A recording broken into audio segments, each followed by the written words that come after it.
Hey guys, let me draw your attention really quick. Today we're going to go over 3 tips on what you should do if you run out of stuff to draw. If you just have no idea what to do, you're sitting down and you're like, hey, I don't know what I'm going to draw.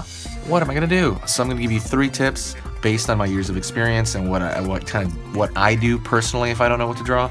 And that's what we're going to go through, okay?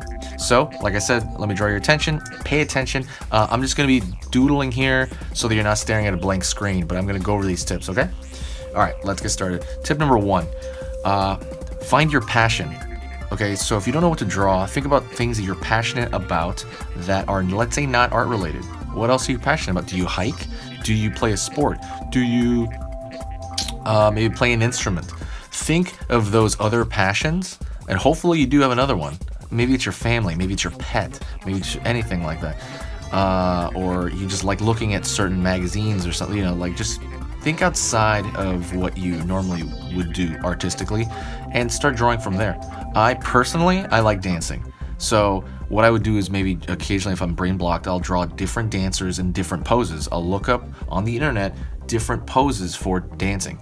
And I will be like, oh, okay, has a really cool flow. And I'll go through a very kind of quick sketch style thing with that. So like I said, find what you're passionate about, think about what you're passionate about automatically, or like what you think looks cool.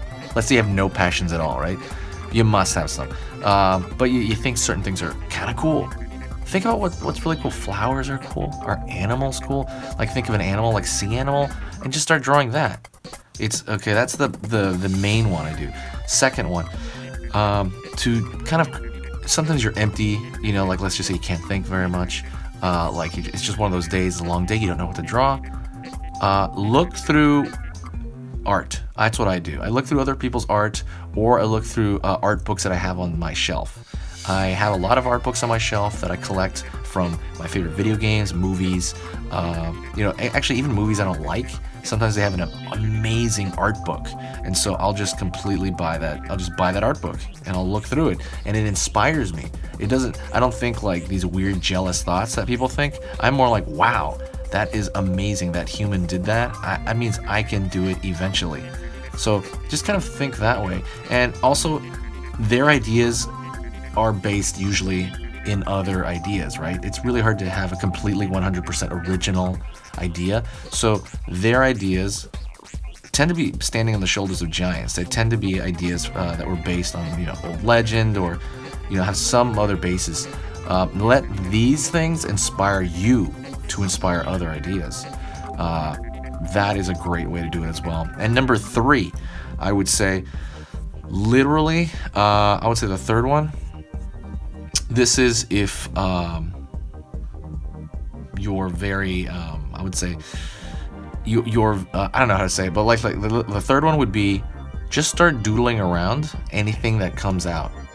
If you just want to doodle, even if it's scratchy, just start doodling and see what comes out. And if it's the same usual stuff, let's say you're sick of, keep doodling, and you'll run out of it. It's almost like you'll burn out of gas. You'll be like, oh, I'm sick, I just can't draw the same thing anymore. And you'll start drawing, like even if you have to scribble like that. I'll go over that in a totally separate exercise, but just start drawing. That's how this page came around. I just kind of started doodling any random thing in my mind, and I was thinking of like emotions, like a laughing dog. So those are the 3 tips. Like I said, I really, really fall back on that first one. The passions is probably the strongest one, like I said. But if not, go through art, maybe on the internet somewhere, anywhere, books, internet. Go through Instagram art. It's amazing. And then the third one would be just start doodling random things until ideas start pouring out.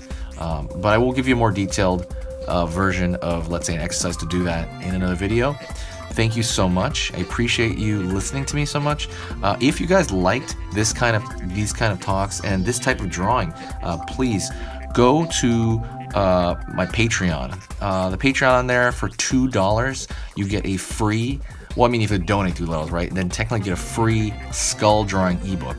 And that ebook is so extremely important because when you draw anything, and I'm talking about like anything, I'm talking about any human element, there has to be a structure to it. The skull is the basis of portrait art in general. So when you draw the head, for example, it's really obvious when someone knows the skull shape and when someone doesn't. When someone knows how to draw a skull and someone doesn't. Because someone that does tends to have a really structured out portrait. With landmarks, for example, when you draw someone's brow, I mean, you can't see because of his hair. When you draw someone's brow and their cheekbones, that's their skull. You know, and then there's the skin over that. But the chin, all that stuff is dictated by the skull. And there's some extremely common mistakes that people make when they draw the skull that I go over there. And I believe it's about 5 or 6 pages, and it goes over the most common mistakes people make when they draw a skull. And it goes over the structure of the skull and the parts of it. And I think it's one of the most valuable tools you can get. And it's only with a $2 donation on Patreon, and you just have that instantly. That is like one of the biggest things I see common people do wrong, would be drawing the skull. Even when they draw for Halloween, like I said, I use this for design. I use it pretty much in everything, because there's always kind of a head. And when I'm thinking of an alien, I'm thinking of an elongated skull with like an alien features to it. But yeah, check that out in the Patreon. Click the link below. I'm going to leave it there. I also, don't ignore the whole 18 and over thing. I don't know why it says that. Just go through, check it out. Thank you guys for the people who've already seen it. Thank you for the great, amazing feedback you've given me on it. I truly appreciate it. And that's it. Thank you so much, guys, for watching the channel. And give me a thumbs up if you liked the video. Give me a video topic. I can go over more stuff. Is there something you want me to draw on this channel? And that's it. Talk to you guys soon.